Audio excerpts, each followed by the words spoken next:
In Argentina, the Chamber of Deputies rejected Javier Milei's veto of the emergency disability law. With 172 votes in favor, 73 against, and 2 abstentions, the opposition managed to stop the president's veto to the emergency disability law. The session now continues to debate the president's veto to a pension increase and moratorium and emergency after the deadly floods in Bahia Blanca. Foreseeing the parliamentary defeat, the government announced earlier in the day that it is considering an increase in benefits for people with disabilities.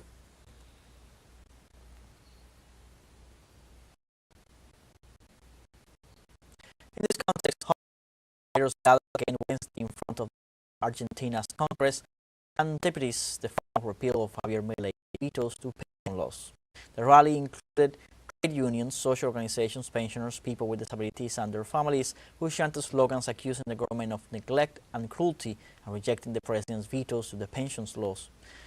On the other hand, the Association of State Workers called for a 24-hour national strike as well as mobilizations in different parts of the country.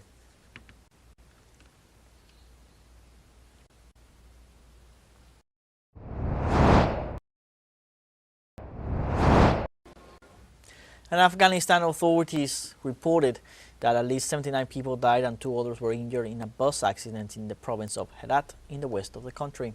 According to a government report, the bus was carrying Afghan migrants deported from Iran and was heading to the capital, Kabul, when it collided with a truck carrying fuel and a motorbike bursting in flames. Emergency services informed that at least 19 of the deceased were children. Iran and other countries in the region have increased the mass deportation of undocumented migrants, a practice that has been criticized by Afghanistan.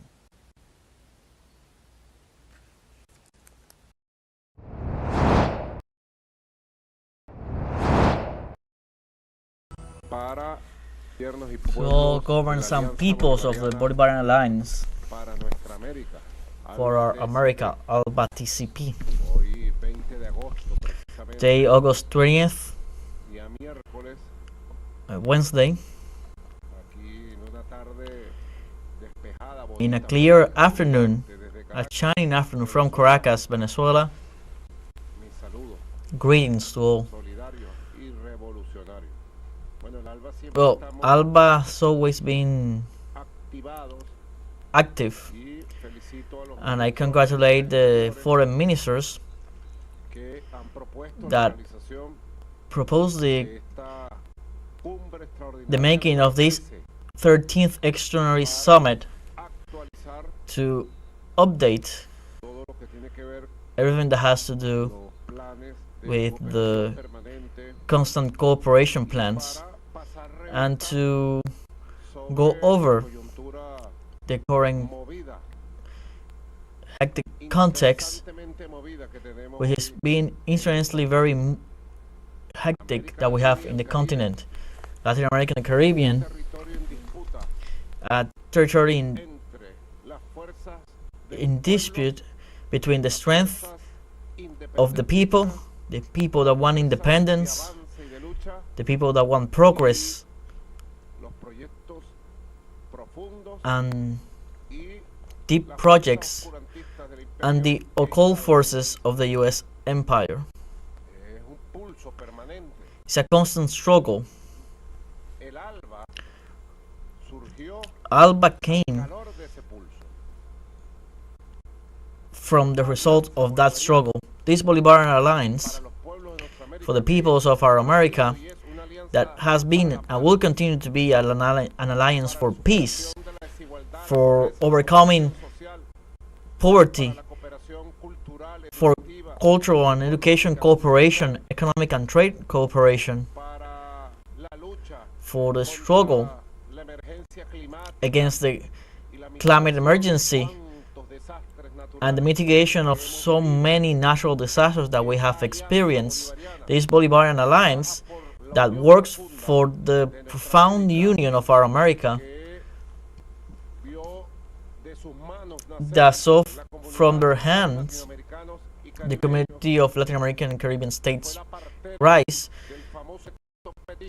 which was the home of the famous Project Petro Caribe, and that has been the home of so many good initiatives throughout the years. These over 20 years, we're going to turn 21 on December. This alliance was born as an alternative to the colonial model that they wanted to impose with ALCA.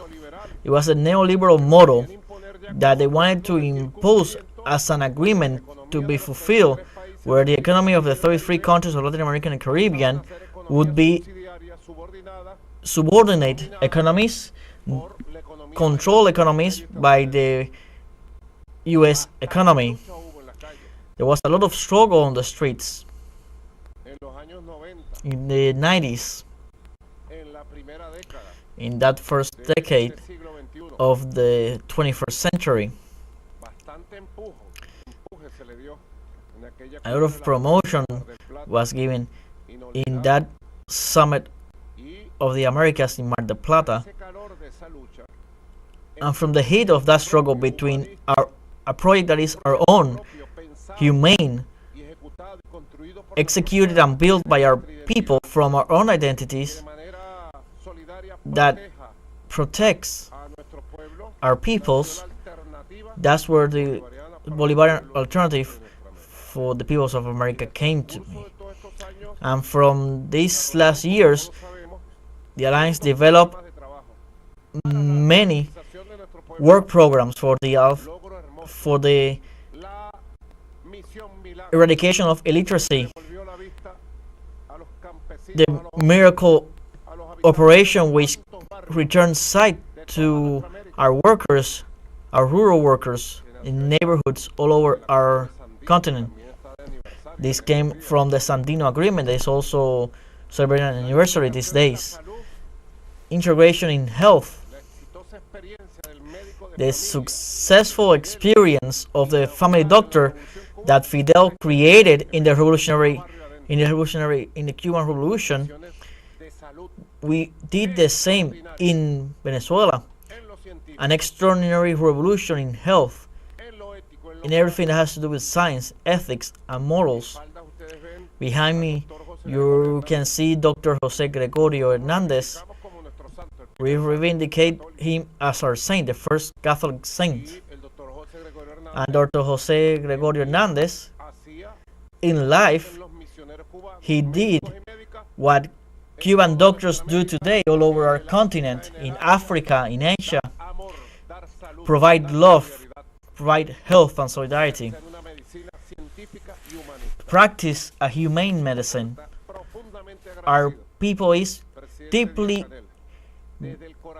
grateful, Mr. President Diaz-Canel, from the very deep of our heart, for that Cuban doctor mission that is all over our fields. And where did that come from? Here.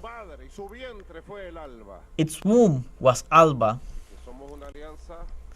So we are an alliance of warriors for peace. That's Alba.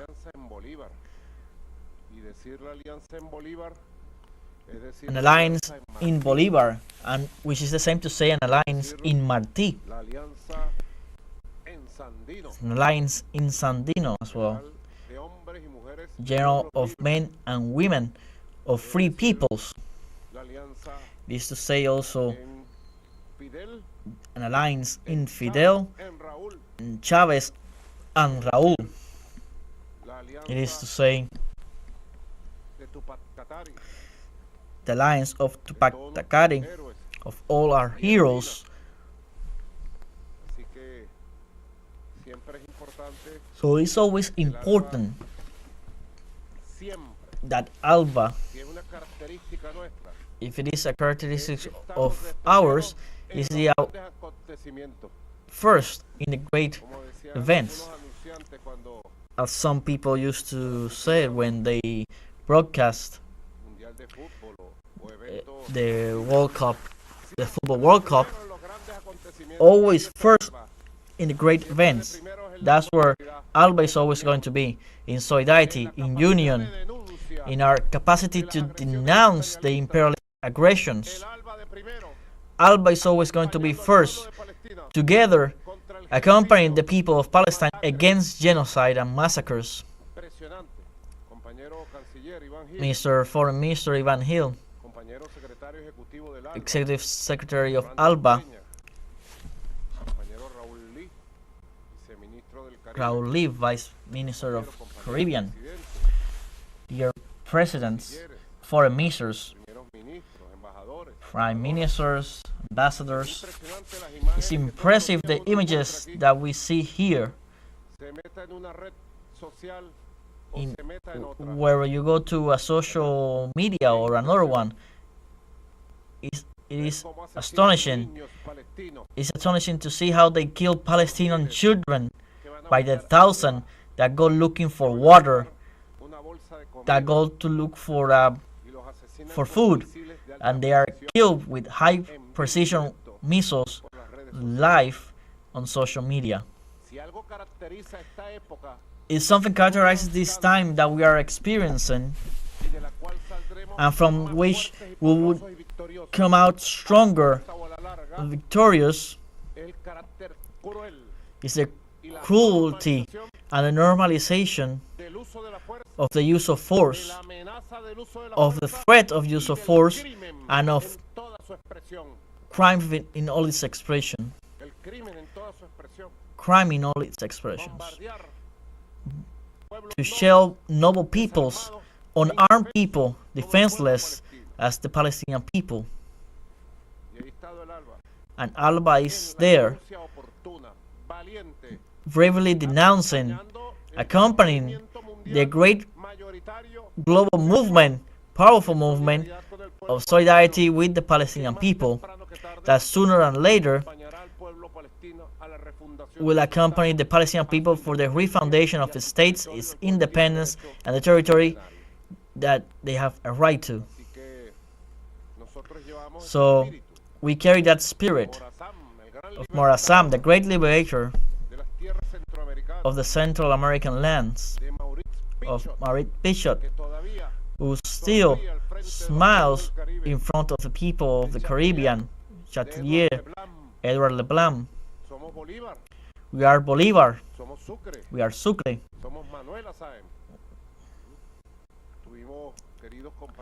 Dear colleagues, we were accompanying the brotherly people of Bolivia in the commemoration of the 200 years of the foundation of the Republic of Bolivar.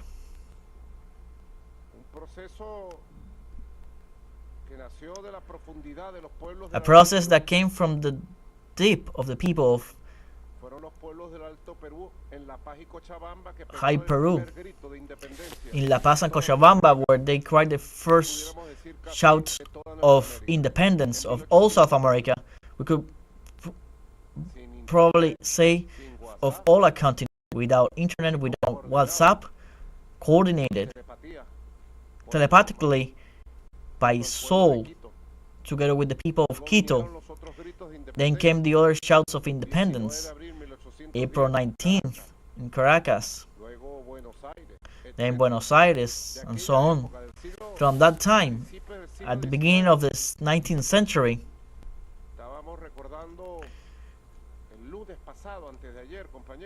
last Monday, we were remembering President Arce, that is 200 years of the date of the arrival of Bolivar to La Paz.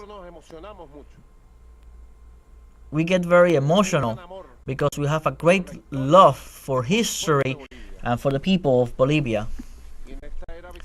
And in this 200th anniversary, even though there may come right now cloudy skies, it will once again be clear in the future, and Bolivia will retake the independence dream of all those that have struggled. And Bolivia, as the liberator said in Bucaramanga, he was asked, "What is Bolivia for you, liberator?" And he said, "A great love of freedom." That's what he found when he arrived in La Paz, when he went to Potosí, when he lived in Cochabamba. What he found was a great love for freedom in a people that hugged him forever. So we have always been in the first line of the great events of our times, and that's what strengthened Alba. Alba is strengthened by its ideological, spiritual, humane, and political spirit. Alba is the alliance of the brave.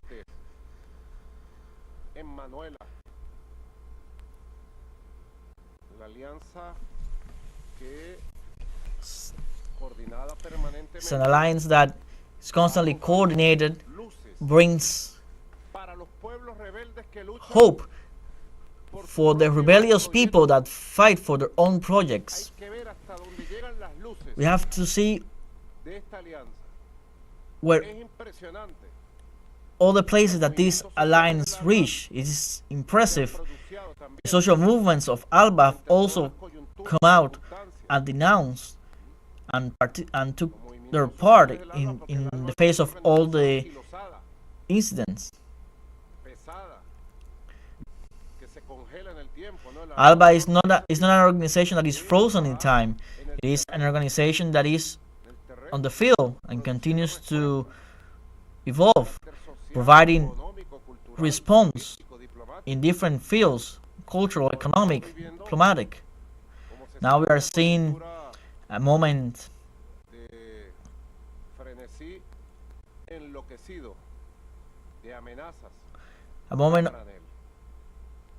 of tons of threats. A threat here, a threat over there. Those that believe that own the world. Those that believe that our America is the backyard. Those that believe that Monroe can come back and that Bolivar will stand still. The people of Bolivar, the rebellious spirit of Bolivar, they think that only a word from them is enough for the peoples to surrender their flags and hand over their land and homeland. Lots of struggle there's been, lots of history there is and will be, as we always recall from that date, February 2004, when Commander Hugo Rafael Chavez, before the presence of over 1 million people of Caracas, dictated the anti-21st century. Enough people there is here and enough history is here, Chavez said.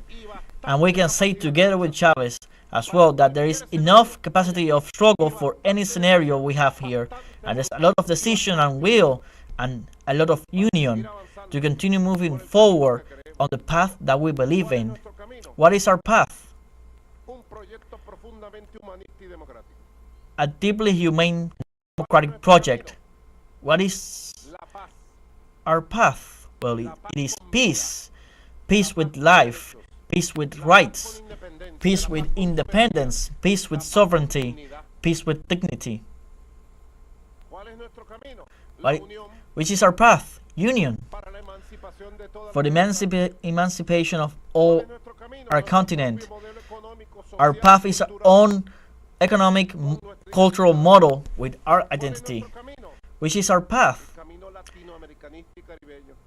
The path of Latin America and the Caribbean that took us through all these beautiful journeys of these 21 years and more to come.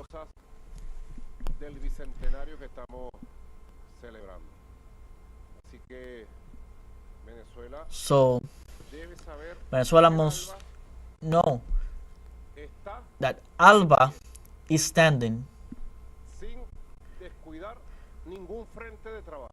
without neglecting any work front.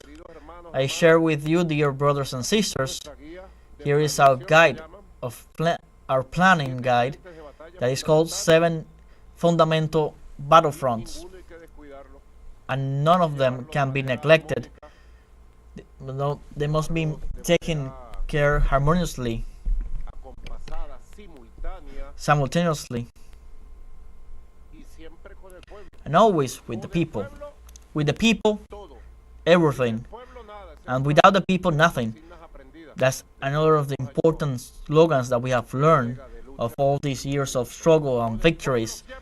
With the people always, and without the people nothing. Now we are putting, as our people knows, the third strategic line, which is called the third transformation, and the light spot of the priority that guarantees the rest of the battlefronts. It's an instruction that we have made following the latest threats against the sovereignty and peace of Venezuela. We have made a great call, as I ratify right now, to the national unity of all Venezuelans to guarantee Venezuelan peace with sovereignty, with territorial integrity, with respect to the self-determination of the peoples and of our people in particular. Union of all Venezuelans. And I dare to say from this spot, from Alba, with your permission, my brothers and sisters from Latin America and the Caribbean, to call to the union of all the rebellious people, of all the social movements of Latin America, of the Caribbean, of the United States, of Africa and beyond, in defense of the right of the Venezuelan people's right to sovereignty, peace, self-determination, and our own development and future. Union is what has made us strong, and union is the great lesson that we learn from the giants of yesterday, liberators, and the giants that we were able to meet and enjoy of their wisdom. Fidel, Chavez. What did Chavez used to say? As a traditional song says, who can say anything about Fidel, about Chavez, or about Alba? Who can talk about us? No one.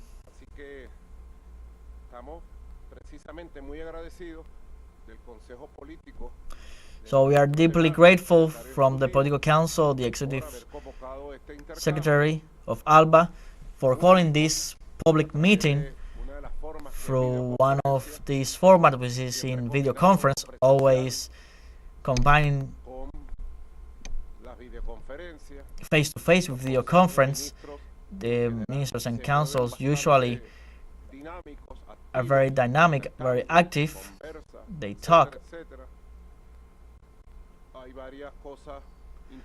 There are many interesting things that have been approved and are about to be fulfilled. I was given very good news that the ship of Alba that's going to carry the flag of our countries, that launches what is going to be the building of a fleet for sea travel, for the trade exchange, is already at sea, and tomorrow set sail for one of the countries of Alba in a trade relation in the framework of the Bolivarian trade of fair commerce. So these are very good news. This means that in any battlefront can we allow that the life of people be disturbed, which is a life of struggle and resistance, but it's also a life of hope and advance. So I'm very glad to be able to make this brief introduction, to give the floor. Now the documents are already going around to review these documents. These documents mark the roadmap of several decisions are going to be taken at the United Nations, together with countries of other nations,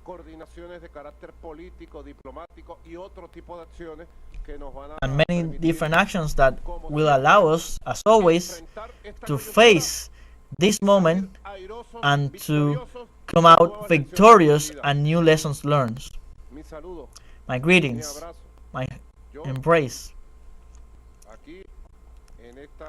Here in this chapel, Saint Nicolas Maduro, I officially declare this 13th Extraordinary Summit of ALBA in session, and I give the floor to our beloved brother from Havana, Cuba, a free territory of America, Cuban President. I ask him to give a warm greeting to Raúl and all the Cuban Revolution. Colleague Miguel Díaz-Canel Bermúdez, go ahead.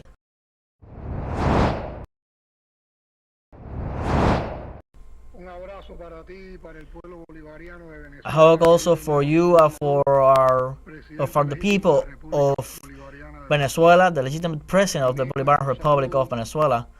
Also a greeting for our brother heads of states and government, co-presidents of Nicaragua, Daniel and Rosaria, president of the plurinational state of Bolivia, Arce, the prime minister of St. Vincent and the Grenadines, Raf Gonsalves, and for all the honorary representatives of the countries that make up our alliance.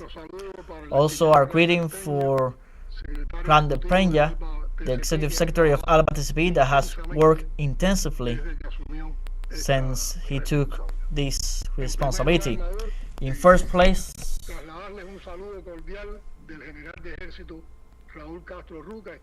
we want to transmit greetings from Raúl Castro, has been informed of everything that has happened coming to this summit.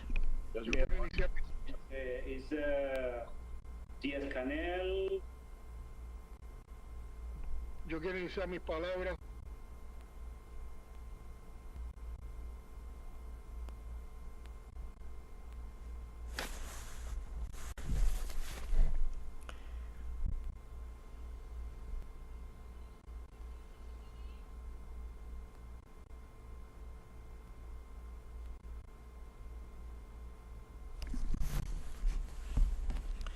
Well, we are watching live this moment, the 13th executive, the 13th Extraordinary Summit. We have back the audio.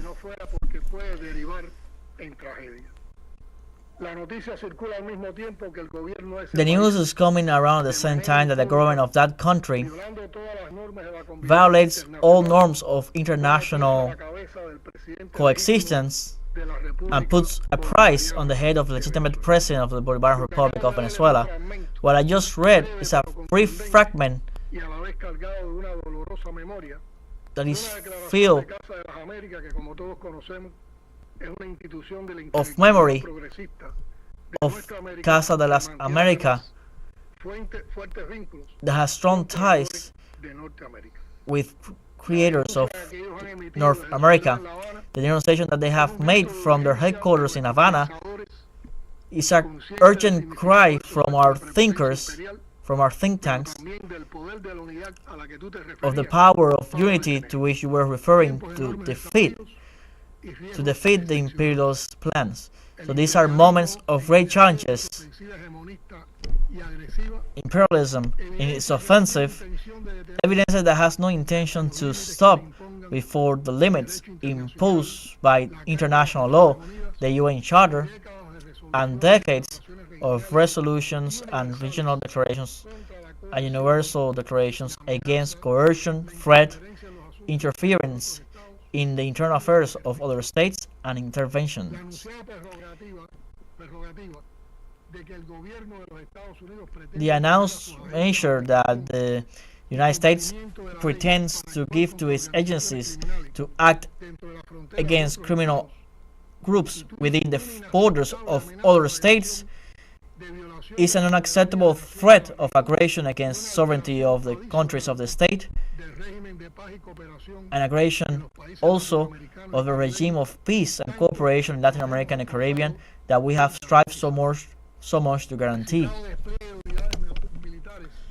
The deployment of military units towards the south of the Caribbean under the command of the South Command is said to involve over 4,000 assets and is being used on the fake argument to fight drug cartels And that's what is being promoted and said by the most drug trafficking country in the world, which is the United States. This is a strategic movement that could facilitate actions under U.S. law in Title 50 of the U.S. Code that grants the president of that country the capacity to execute military powers of clandestine actions, sanctions and seizure of assets without informing previously Congress. That is why Cuba is firmly rejecting this new demonstration of imperial force and makes a call, and we join your call, President Maduro, from Alba TCP and to all the people of the world to condemn this aggression of the U.S. administration. We also denounce the financing of terrorist plans against Venezuela as the fake accusation thrown against the President Nicolas Maduro that pretend to link him without any kind of proof to criminal organizations involved in drug trafficking is once more again the kind of maneuvers that imperialism does when it has aggressive intention against sovereign states, when it's not capable to influence the people and needs a pretext to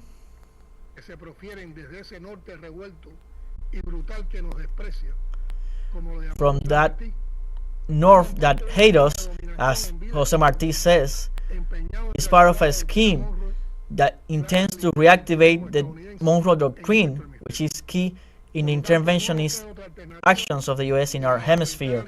So we have no alternative that to face the empire that aims to meet us to their interests, and we must do it firmly, together in action and conviction. So the defense for a common destiny we have called here in Alba TCP. Peace and coexistence among the states to which we aspire to cannot be naive, and we cannot forget the dangers. So it is our task to face them. As all of you know, last August 14 we celebrate not only in Cuba but also in other countries of Latin America and the Caribbean and the world the 99th birthday of whose great ideas and legacy continues to me the commander-in-chief and the leader of the revolution, Fidel Castro Ruz. In these days, we have begun a commemorative year of international reach for his 100th birthday. The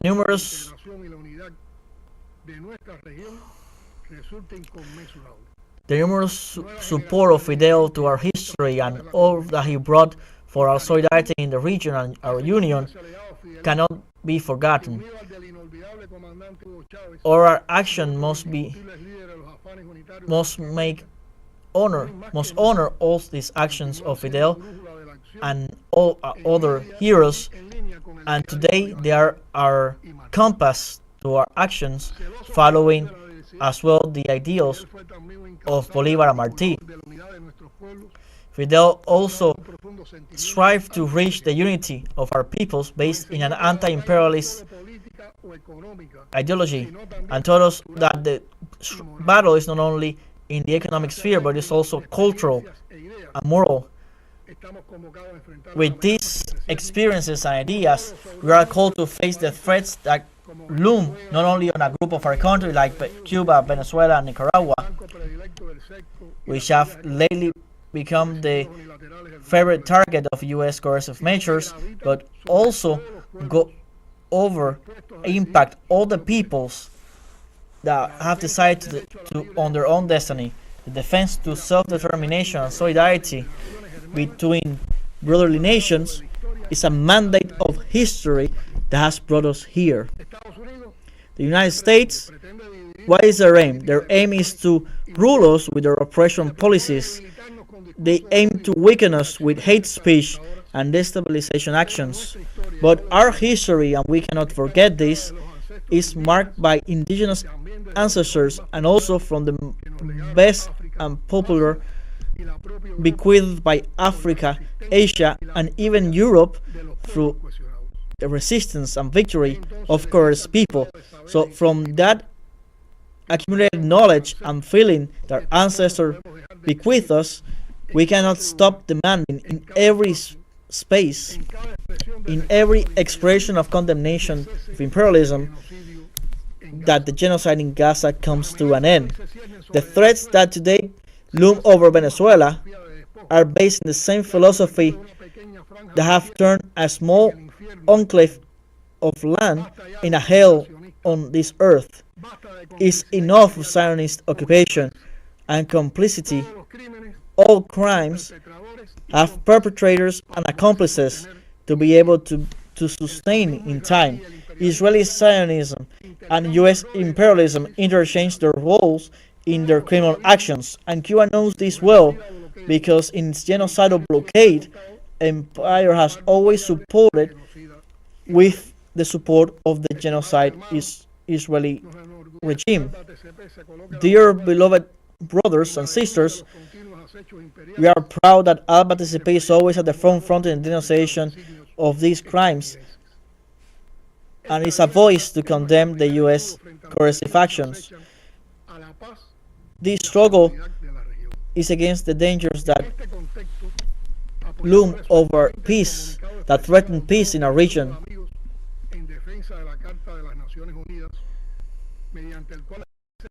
which countries express their concern for the U.S. intentions to carry out military actions in Latin America and the Caribbean. Together with the proclamation of the region as a zone of peace, we believe that it is necessary to mobilize to denounce from the community of Latin American states and the Caribbean against this colonizing attempt. That's why we support the realization of an extraordinary summit as well of CELAC. Commander Fidel Castro, speaking once in Caracas, he said the following: "These peoples have acquired a conscience of their destinies too high for them to go back to submission to which we lived for more than a century."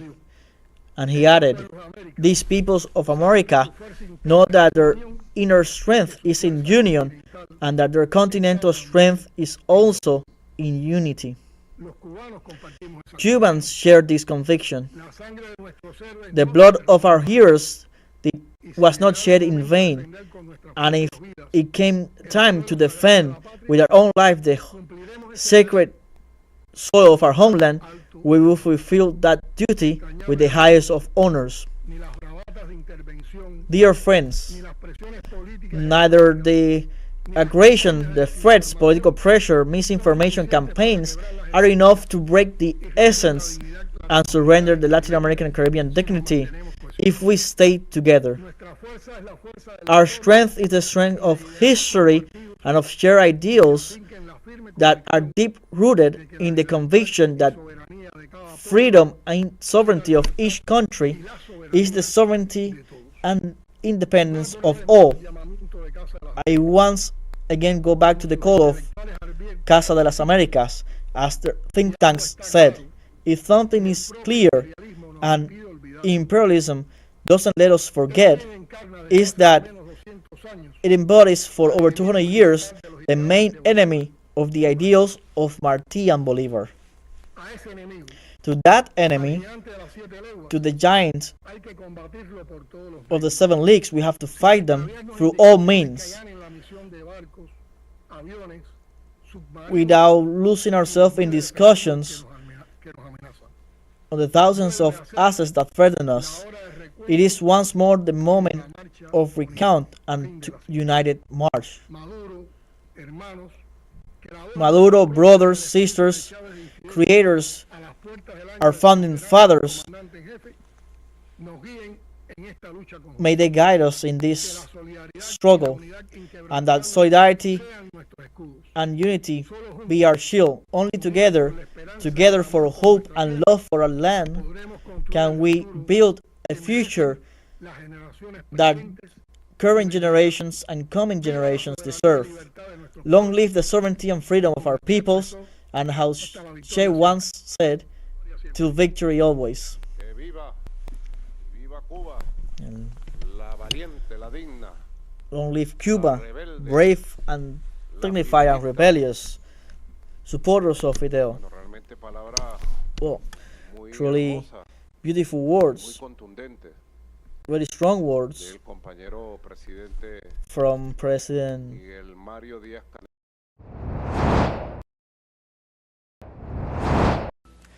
Several presidents of Latin America and the Caribbean participated Wednesday in an extraordinary summit of the Bolivarian Alliance for the Peoples of the Americas People's Trade Treaty, ALBA-TCP. The summit of the regional bloc was held via video conference and shared by Brenda.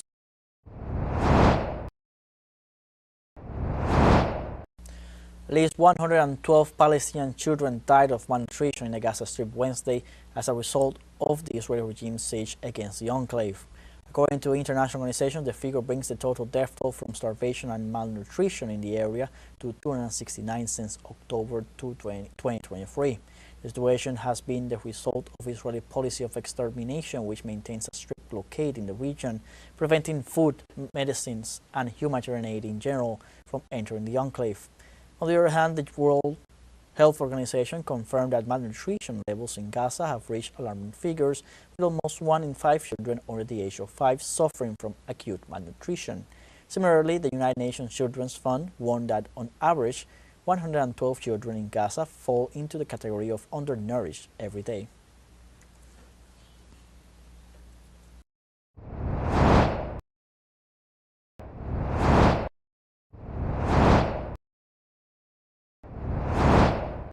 In Argentina, the Chamber of Deputies rejected Javier Milei's veto of the emergency disability law.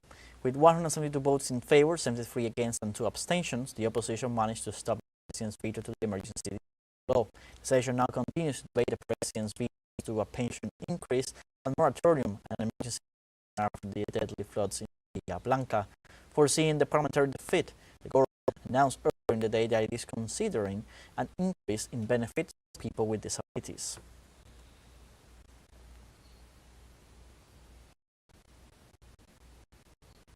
In this context, leaders gathered again Wednesday in front of Argentina's Congress and deputies the final repeal of Javier Milei's vetoes to pension laws.